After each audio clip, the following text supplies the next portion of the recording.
Hostel की ज़िंदगी कैसी होती है तो आज मैं आपको बताती हूँ इस वीडियो में। Hello everyone, welcome back to my channel. This is Pakistan first super pro max vlogger. तो सुबह सुबह उठते साथ मुझे एक ऑब्सेशन है कि ऐसे ही कैमरे के सामने आ जाने का, तो जो कि मैं आ गई हूँ। उसके बाद मैं उठी हूँ और चाहे गर्मी का मौसम हो चाहे सर्दी का मौसम हो, मुझे बस अच्छा वेदर चाहिए होता है। और यहाँ पे आके मैं अपने हॉस्टल के बाहर का व्यू दिखा रही थी, बिकॉज सबको पता है I am living in a hostel. और आज संडे का दिन था, तो वैसे तो मैं खाना शाना नहीं बनाती, अम्मी मुझे खाना बना के देती हैं और वही खाना मैं खाती हूँ। वो फ्रीज होता है और उसको मैं माइक्रोवेव करती हूँ और खा लेती हूँ। लेकिन आज मैंने कहा कि संडे है तो कुछ ना कुछ स्पेशल तो होना ही चाहिए। तो आज मेरा दिल कर रहा था जो प्रॉपर टिपिकली पाकिस्तानी नाश्ता होता है ना, अंडे की भुर्जी। यार ये मैंने बनाई थी और ये मेरी अम्मी इस तरह बनाती है, मुझे नहीं इसका पता, लेकिन ये इतनी यमी बनी थी ना कि मैं आप लोगों को बता नहीं सकती। मुझे उम्मीद नहीं थी अपने आप से कि मैं इतना अच्छा खाना भी बना सकती हूँ, लेकिन मैं बना लेती हूँ। क्योंकि जब मैं घर में होती हूँ ना, तो मैं डिफरेंट रेसिपीज देखती रहती हूँ इंटरनेट पे और डिफरेंट चीजें ट्राई करती रहती हूँ। अच्छा, ये हॉस्टल में संडे का दिन था और सारी लड़कियां आज हॉस्टल में थी और ये इस तरह का एक ऐसा माहौल था जैसे काइंड ऑफ वेडिंग होता है। उसके बाद मैंने अपने लिए ये रोटी बनाई है और ये जो की रोटी है इसकी शक्ल पे आप लोगों ने नहीं जाना, क्योंकि मुझे इसी तरह का ही खाना शाना बनाना आता है, क्योंकि I am not a pro max chef, I am a super pro max vlogger. तो यहाँ पे जी देख ले, मैंने अपनी बनाई रोटी और उसके साथ साथ ये इतना ज्यादा मेस भी मैंने क्रिएट किया हुआ था, क्योंकि मुझे समझ नहीं आती कि जब खाना बनता है तो ऐसे ही होता है। अच्छा, साथ साथ मैंने कहा कि चले अपनी चीजें उठा के रखती हूँ। तो ये सारी चीजें जो कि मैंने पहली दफा इनको वो किया एक्सपीरियंस, नहीं तो मैं खाना शाना इतना नहीं बनाती हूँ। ये मैंने सारी उठाई और ये उठा के मैंने जाके अपने रूम में रख दी। और यहाँ पे मेरा खाना कंप्लीट हो गया था। और सबको पता है कि जब भी मैंने खाना खाना होता है या मैंने नाश्ता करना होता है, that is the most satisfying part of my life. तो यहाँ पे मैं आके बैठ गई थी, मेरा खाना शाना रेडी हो गया था। सबसे पहले मैंने ऑमलेट बनाया, उसके बाद मैंने चपाती बनाई, तब तक ऑमलेट ठंडा हो गया था। फिर मैंने इसको दोबारा गर्म किया और फिर मैंने चाय बनाई। और ये देख ले इसके अंदर से कैसे धुआं निकल रहा है और ये चपाती बनी हुई है। यहाँ पे ही मेरी चाय आ गई और यहाँ पे बैठ के मैंने आराम से बैठ के अपना नाश्ता एंजॉय किया, क्योंकि चाहे शाम का खाना हो चाहे नाश्ता हो चाहे कोई भी हो, मैं हमेशा खाना जो है ना वो आराम से बैठ के एंजॉय करके ही करती हूँ। इसके अलावा आज संडे था, तो हमारे इधर पास में टाउनशिप हॉस्टल, मतलब कि इधर पास में एक ना मॉडल बाजार लगता है, क्योंकि पहले तो मैं डीएचओ में रहती थी, अभी मैं न्यू यहाँ पे शिफ्ट हुई हूँ। तो मैंने कहा आप लोगों को लाजमी उसका विजिट भी करवाया जाए। बाकी मैंने अपने यूट्यूब का लिंक जो है अपने टिकटॉक पे भी डाल दिया, इंस्टा का लिंक भी डाल दूंगी और मैं अपनी फेसबुक का लिंक भी डाल दूंगी। तो आप जो मेरी वीडियोज है हर जगह पे चेकआउट कर सकते हो। इसके अलावा मैंने एक और चीज सोची हुई है कि मैंने शॉर्ट्स जो है ना वो सारे बना के डालने हैं, तो वो भी आप चेक कर सकते हो।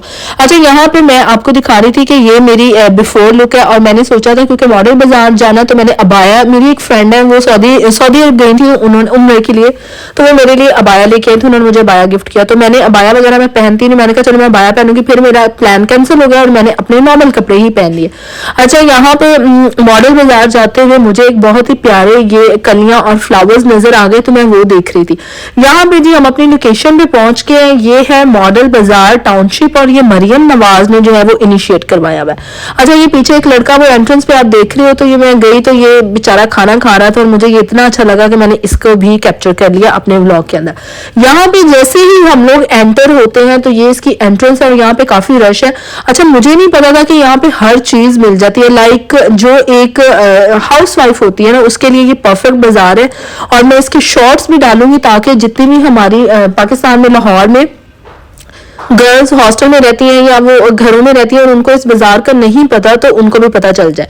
यहाँ पे एंटर होते साथ जी एक तरफ तो कपड़े ही कपड़े थे, दूसरी तरफ बर्तनों की शॉप थी, तीसरी तरफ डिफरेंट तरह की चीजें थी। यहाँ पे मैं ये प्लेट्स देख रही थी क्योंकि मेरे अंदर वो जो है वो है तो फीमेल वाली ना, चाहे मैं खाना शाना नहीं भी बनाती लेकिन फिर भी वो मेरे अंदर वो चीजें वो जरासीम जो वो पाए जाते हैं। अच्छा, यहाँ पे मैं इससे पूछ रही थी कि ये डिनर सेट कितने का दोगे, तो इसने मुझे कहा ये 1 लाख का डिनर सेट है फ्रेश। और मैंने कहा ये कितने का दोगे, और जब मैं चल पड़ी कहता है ये मैं आपको 17-18 हज़ार का दे दूंगा। मतलब कि देख लें पाकिस्तान में बार्गेनिंग कितनी ज्यादा करनी पड़ती है। यहाँ पे ये प्यारे से स्ट्रॉ में देख रही थी, मैं सोच रही थी मैं 2-3 ले लूँ। यहाँ पे बैंगल्स जो है वो मेरी वीकनेस है और मैं यहाँ पे देख रही थी वेलवेट वाली बैंगल्स जो सिंपल वाली होती है ना वो वाली, लेकिन वो यहाँ पे नहीं थी। दूसरा जो शॉपकीपर था वो दूसरे कस्टमर्स के साथ बिजी था, तो मैंने कहा चलो भाई तुम बिजी ही रहो, मैं चली यहाँ से आगे। गई, क्योंकि यहाँ पे मुझे मेरी पसंद की बैंगल्स मिली नहीं थी, लेकिन ये मुझे अच्छी लग रही थी, तो मैंने कहा जरा क्लोज से इसका शॉट आप दिखा दो, क्योंकि ये डिफरेंट कलरफुल मल्टी में थी, तो लड़कियां जो होती हैं वो इस तरह की चीजें ज्यादा देखती हैं। उसके बाद जी हम लोग गए आगे, और ये पर्ल्स जो है ना मुझे बहुत अच्छे लगते हैं, मतलब कि मैं हमेशा अपने कपड़ों पे भी पर्ल्स लगाती हूँ, और मुझे अपने जो है ना पर्ल्स के जो नेकलेसेस होते हैं वो भी बहुत अच्छे हैं। अच्छा, यहाँ पे एक फनी स्टोरी ये हुई थी, ये लड़का आगे आया, इसने देखा मैं व्लॉग बना रही हूँ तो ये पीछे चला गया। मैंने कहा तुम तो पीछे जा रहे हो, तो ये लड़ी जो है वो मुझे किसने निकाल के देनी है। फिर ये आगे आया और इसने ये लड़ी मुझे निकाल के दी, और हम लोग आगे गए, और मुझे आगे नजर फ्रूट्स, क्योंकि मैं हमेशा हेल्दी खाना खाती हूँ और हेल्दी चीजों को ही प्रेफर करती हूँ, और यहाँ पे मैं प्रॉपर हाउसवाइफ बनके, हालांकि मैंने लाइफ में फर्स्ट टाइम खरीदे, नहीं तो घर में जो है मेरे फादर ही लेके आते हैं, हॉस्टल में तो मैंने कभी फ्रूट्स खरीदने की जहमत की नहीं, लेकिन आज वहां पे गए हुए थे तो मैंने कहा चलो खरीद लेते हैं। तो मैंने बिल्कुल जो घरेलू लड़कियां नहीं होती उस स्टाइल में यहाँ पे जो है बार्गेनिंग भी की और परचेज भी की, लेकिन बार्गेनिंग का कोई फायदा नहीं था, क्योंकि यहाँ पे रेट जो थे ना वो फिक्स थे। पता नहीं मेरी जुबान को क्या हो रहा है। अच्छा, यहाँ पे जी ड्राई फ्रूट्स वाली शॉप भी थी, जिनको ड्राई फ्रूट चाहिए होते हैं, और मैं चिक्की वहां पे मुझे नजर आ गई, तो मुझे चिक्की बहुत पसंद है, तो मैं उसको कह रही थी कि मुझे चिक्की दे दो। फिर खैर हमने यहाँ से शॉपिंग की, हम आगे गए तो मुझे एक सफाई वाले जो भाई नजर आ गए, और मैंने इनको कहा ये जरा पोज लगाओ। इन्होंने ये पोज लगाया, उसके बाद ये मेरे पीछे और इन्होंने कहा मेरा एक और पोज लें, तो मैंने ये वाला पोज इनका एक और कैप्चर कर लिया। यहाँ पे जी मैं एक वेजिटेबल की जी शॉप थी उसके ऊपर आ गई, क्योंकि मुझे थोड़ी सी वेजिटेबल्स लेनी थी फ्रेश, क्योंकि मैं हमेशा हेल्दी खाना खाती हूँ, क्योंकि मैं रो वेजिटेबल्स ही खाती हूँ। तो यहाँ पे मैं वेजिटेबल्स देख रही थी, और ये भाई को मैंने कहा, ये मैंने पीछे देखे सब्जी स्टॉल लिखा हुआ है और ऊपर मरियम नवाज की जो है पिक्चर लगी हुई है। पता नहीं मरियम नवाज को अपनी पिक्चर डिस्प्ले करने का इतना शौक हुआ। यहाँ पे जी हम लोग बाहर आए, ये एक प्ले एरिया था किड्स के लिए और बड़ों के लिए, वो लोग यहाँ पे बैठ के खाना खा रहे थे। और मैं अपने हर व्लॉग में कहती हूँ कि आपको मेरे जो व्लॉग्स हैं वो किस तरह के लगते हैं वो मुझे बताया करें, ताकि मुझे अप्रिसिएशन मिले और मैं ज्यादा से ज्यादा जो है वो इसके ऊपर काम करूँ। यहाँ पे जी मुझे अपना बचपन याद आ गया, जब हम इसके ऊपर बैठते थे, और जब ये चलती है ना तो ये बच्चों को उड़ाती है, और जब मैं बचपन में इसके ऊपर बैठती थी मुझे लगता था कि मैंने उड़ के कहीं और गिर जाना। और मैं से ये पूछ रही थी ये वही वाला जो है वो है जो जिसने मुझे बचपन में बड़ा खौफजदा किया हुआ है। खैर जी उसके बाद हम लोगों ने अपनी शॉपिंग वगैरह की, और यहाँ पे मुझे ये नजर आ गए शुगर कैन के छोटे छोटे पीसेज, और ये मुझे बहुत ज्यादा पसंद है, तो ये मैंने इससे लिए, और इनको मैंने कहा कि जरा इनको अच्छे से वॉश करके देना। उसके बाद हमने इनको लेने के बाद इसको मैंने एक दफा एक शॉपर में डलवाया, फिर दूसरे में डलवाया, और जो भाई थे ना वो बस मुझे देख ही रहे थे। मैंने कहा मैं जरा हाइजेनिक पर्सन हूँ तो इसलिए आपको ये करना ही पड़ना। उसके बाद मैं और मेरी फ्रेंड आ गए इस पार्क में, हमने बैठ के यहाँ पे ये अपनी शुगर कैन के जो पीसेज है वो एंजॉय किए और बहुत सारी बातें की।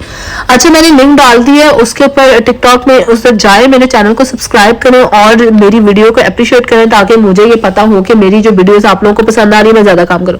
यहाँ पे क्यूट सी बच्ची में मिल गई और इसने भी हमसे ये चीज मांगी और मैंने इसको दे दी। Thank you so much.